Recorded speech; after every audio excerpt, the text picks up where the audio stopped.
Voici que Jésus avait une telle renommée quand il passait dans les chemins, les villages, les villes qui parlaient du royaume, qui faisaient des miracles et des prodiges. Une telle renommée était telle que quand les gens savaient où il était, ils se dérangeaient pour l'écouter parler.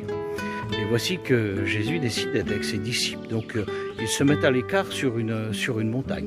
Et ils passent un moment ensemble. Et le récit nous dit qu'à un certain moment, Jésus lève les yeux. Et quand Jésus lève les yeux, il y a une plaine qui est là. Et il y a une multitude de personnes qui savaient où ils étaient et qu'ils étaient venus écouter parler du royaume.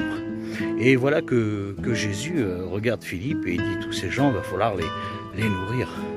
Et Philippe ne comprend pas tellement, mais il dit, maître, il y a plus de 5000 hommes qu'on voit là, sans compter les femmes et les enfants. Même si on achèterait 200 deniers de pain, ça ne serait pas suffisant pour les nourrir. Et puis là, il y a André, un disciple, il vient. Il dit, il y a un petit garçon qui a 5 pains et 2 poissons. Nous savons que dans ce pays, à cette époque, les orphelins avaient une ration pour une semaine de 5 pains et 2 poissons. Donc probablement que c'était un petit orphelin.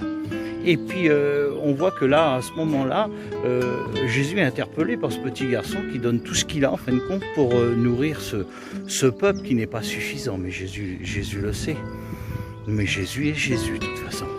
Et là, Jésus, il dit à ses disciples, faites-les assir dans l'herbe, parce qu'il y avait une grande prairie, donc il les faisait assir. Donc les gens croyaient que Jésus allait leur parler du royaume, qu'il allait probablement faire des miracles. Mais là, c'est vrai que Jésus fait un miracle. Peut-être pas le même qu'ils s'attendaient, mais le miracle était bien là. Et il fait venir ce petit garçon. Et ce petit garçon tout fier emmène ses 5 poissons. C'est 2 poissons et 5 pains. Et là, Jésus rend grâce. Et maintenant, il dit, distribuez-les. Et là, voilà que les disciples se mettent à distribuer le pain et les poissons. Mais plus ils en distribuent dans la corbeille, plus il y en a. Donc le miracle se forme devant leurs yeux. Et le récit nous dit que les 5000 hommes, sans compter les femmes et les enfants, tout le monde ont été rassasiés.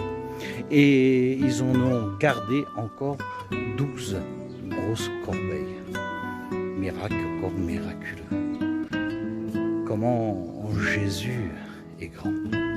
Comment Jésus, rien n'était possible à lui.